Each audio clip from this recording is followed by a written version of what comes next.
Vivimos la pasión.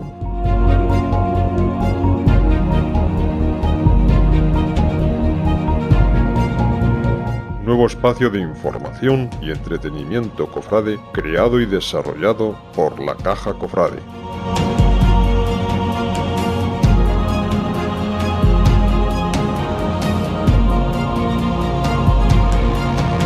Vivimos la pasión será el punto de encuentro que dará voz y protagonismo a cofrades de toda España, conociendo la realidad de sus cofradías y hermandades, sus bandas de cornetas y tambores o agrupaciones musicales.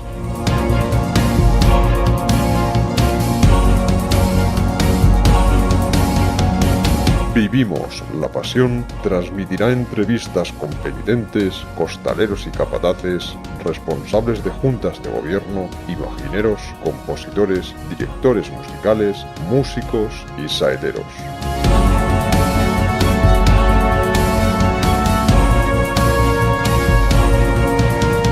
Vivimos la pasión te dará la oportunidad de ser protagonista y de conocer la maravillosa realidad del mundo cofrade y la Semana Santa de toda España.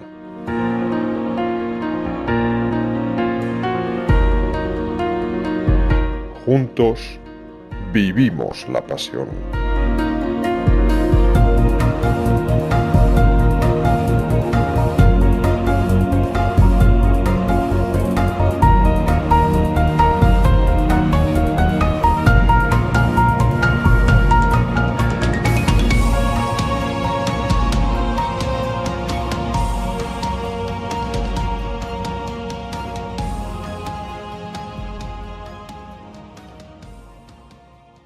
Buenos días, buenas tardes, buenas noches.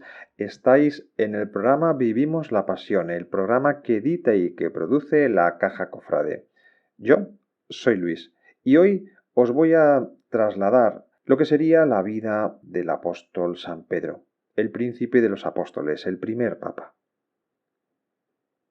En primer lugar, tenemos que tener en cuenta que Pedro aparece frecuentemente mencionado en el Nuevo Testamento, tanto en los Evangelios como en los Hechos de los Apóstoles o en las epístolas de San Pablo. Sin embargo, lo único que sabemos de la vida de San Pedro antes de su conversión es que nació en Betsaida, junto al lago de Tiberíades, y se trasladó posteriormente a Cafarnaún, donde junto con Juan y Santiago, los hijos del Zebedeo, se dedicó a la pesca.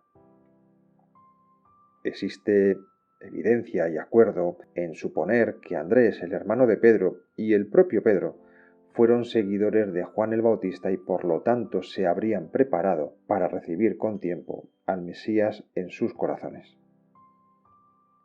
La imagen que se nos viene de inmediato a la cabeza con respecto a Pedro es la de un hombre astuto, sencillo, de gran poder para el bien, pero no debemos olvidar que era un hombre de carácter impulsivo, carácter que habría de ser modelado, transformado por Cristo a través del sufrimiento. El primer encuentro con Pedro es a principios del ministerio de Jesús. En ese momento vemos cómo Jesús, que caminaba por la orilla del lago de Galilea, vio a dos hermanos, Pedro y Andrés. Estos estaban echando la red al agua, y Jesús los llamó diciendo: «Síganme, y yo los haré pescadores de hombres», tal como recoge Mateo. Inmediatamente estos abandonaron sus redes y lo siguieron. Poco después, Jesús visitó la casa en la que Pedro vivía con su suegra, con lo cual Pedro estaba casado. Esta mujer sufría una fiebre que fue curada por Jesús, y aquí es donde aparece la primera curación atestiguada por Pedro, el cual presenciará muchos más milagros a lo largo de los 3 años de ministerio de Jesús, a quien escuchó, observó, preguntó y de quien aprendió. Pero lo más importante de todo es que Cristo, Jesús, Cristo resucitado, es el fundamento de la Iglesia, porque como se dice en Corintios, nadie puede poner otro fundamento que el que está ya puesto, que es Jesucristo. Sin embargo, el mismo Jesús quiso que su Iglesia tuviese un fundamento visible que serán Pedro y sus sucesores. Jesús, de hecho, presenta la vocación singular de Pedro en la imagen, en la metáfora de roca firme. Un pequeño detalle.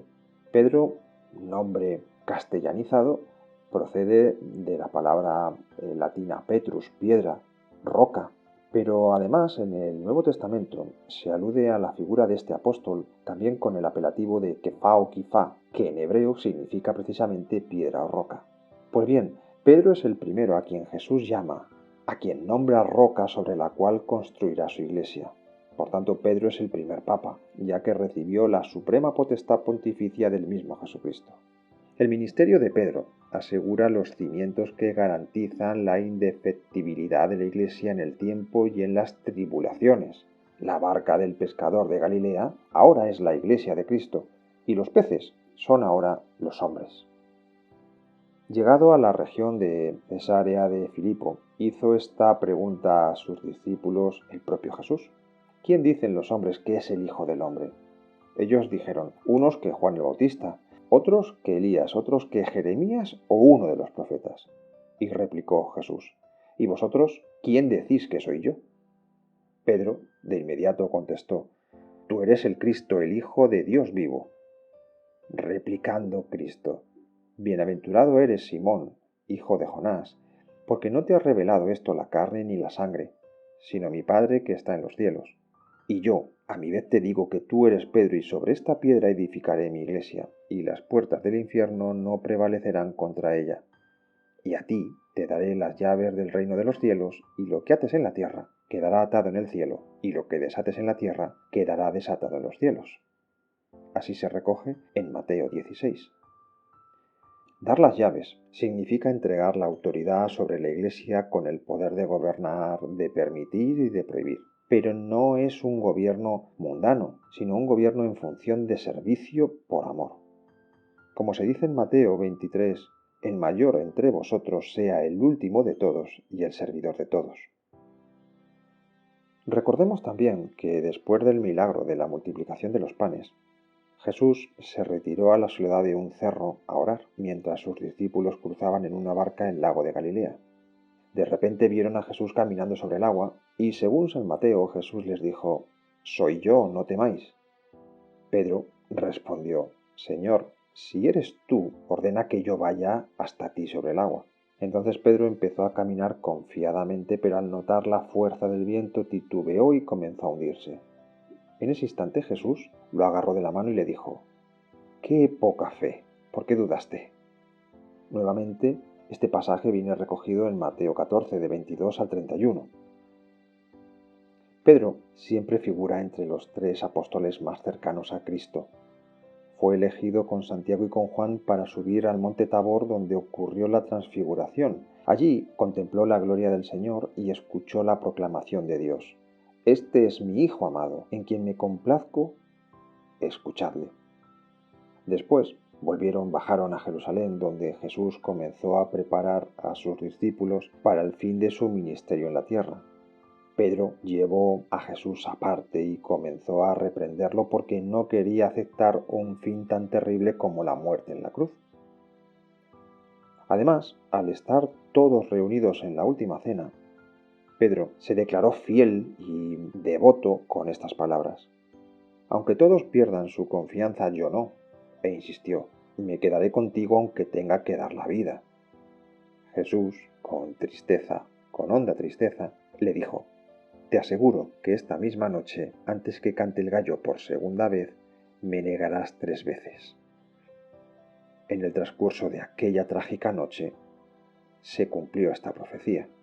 De hecho, cuando los soldados llevaron a Jesús a los judíos, Pedro se quedó en el patio y 3 veces lo acusaron de ser discípulo de Jesús. Él no negó las 3 veces. En aquel mismo momento cantó el gallo por segunda vez y Pedro empezó a llorar, dándose cuenta de su error. Pedro es un pecador arrepentido, pero Cristo lo perdona y lo confirma en su elección. Pregunta a Pedro, como se recoge en Juan 21, «¿Me amas más que esto?». Pedro afirma 3 veces su amor. Jesús entonces le dice, «Apacienta mis ovejas», signo de su misión como pastor universal de la Iglesia. Su ministerio, su obra, se sostiene gracias al poder de Cristo, quien ora por él. Fijaos, Lucas 22 a 32 dice esto, he rogado por ti para que tu fe no desfallezca. Cuando te conviertas, confirma a tus hermanos. Por tanto, es Cristo, el buen pastor, quien otorga su poder de perdonar, consagrar, enseñar y dar testimonio. Pedro ejercerá su primacía entre los apóstoles con valor, con firmeza. Se erige como piedra en la que la Iglesia se funda. Su capacidad de conversión quizás sea lo que hace su historia ejemplar para aquellos que como pecadores conocemos de su vida y obra. Pedro cayó muy bajo aquella noche en la que negó al Señor, pero sabemos que se arrepintió y posteriormente se convertirá en obispo hasta llegar a ser obispo de Roma y morir como mártir. Murió como mártir y se convirtió en guardián de las llaves del reino de los cielos. Pedro, como cabeza de los apóstoles, toma la iniciativa en elegir incluso a quien va a suceder a Judas, y Pedro va a ser el primer apóstol que realizó el primer milagro. Recordemos que un mendigo le pidió limosna y Pedro le dijo que no tenía dinero, pero que en nombre de Jesús se levantase y anduviese. El mendigo, curado de su mal, hizo lo que le mandó Pedro. En estas circunstancias, muerto ya Jesús, con Pedro como cabeza de aquellos primeros cristianos, el propio cristianismo comenzó a extenderse.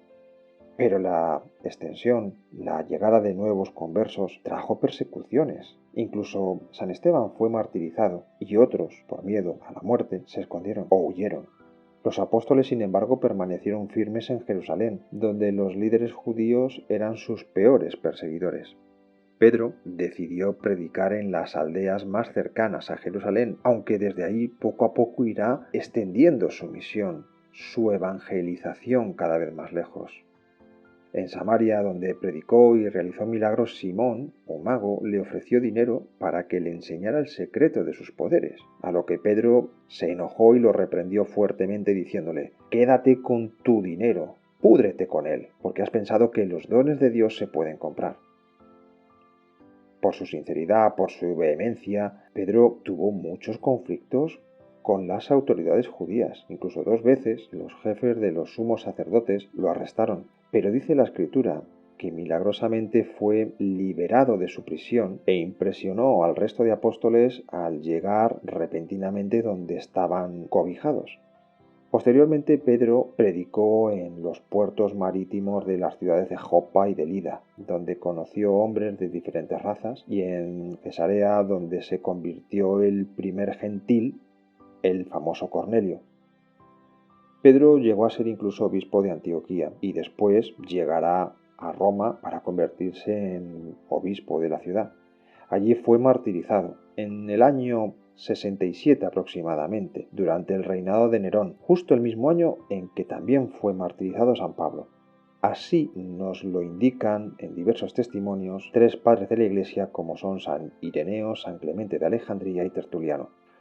Pedro fue sepultado en lo que es el actual territorio del Vaticano, donde aún se encuentran sus restos, curiosamente bajo el altar mayor de la Basílica de San Pedro. Esto ha sido comprobado por estudios y por encuentros arqueológicos y de hecho fue ratificado, anunciado por el Papa Pío XII al concluir el Año Santo en 1950. Pedro murió crucificado, pero no crucificado como Cristo. Él tenía tanto reparo en ser considerado como el Hijo de Dios que fue crucificado con la cabeza hacia abajo. Y el lugar exacto de su crucifixión se estima que fue cerca del Circo de Nerón, justo donde los cristianos lo enterraron. Hay testimonios arqueológicos de la necrópolis con la tumba de San Pedro, justo directamente bajo el altar mayor de la actual Basílica Vaticana, lugar que ha sido venerado desde el siglo II de nuestra era. Un pequeño edículo construido en el año 160 después de Cristo, en el que puede leerse en caracteres griegos: Pedro está aquí. Se han encontrado además muchos escritos en las catacumbas romanas que vinculan los nombres de los 2 apóstoles, San Pedro y San Pablo, mostrando que la devoción popular a estos grandes apóstoles ya comenzó en los primeros siglos. Incluso aparecen pinturas antiguas que describen a San Pedro como un hombre de poca estatura, enérgico, de pelo crespo y barba. Y en el arte se le viene representando con emblemas como son el barco, en alusión a su profesión de pescador, las llaves como guardián de los cielos y el gallo, en alusión a aquel momento en el que negó a Cristo 3 veces y posteriormente el gallo cantó. Hoy los papas de Roma continúan el ministerio de Pedro. Lo continúan como pastores universales de la Iglesia de Cristo. Por tanto, al conocer los orígenes, debemos renovar nuestra fidelidad al Papa como sucesor de Pedro. Curiosamente, los únicos escritos que poseemos de San Pedro son sus 2 epístolas en el Nuevo Testamento. Se cree que ambas las dirigió a los conversos de Asia Menor.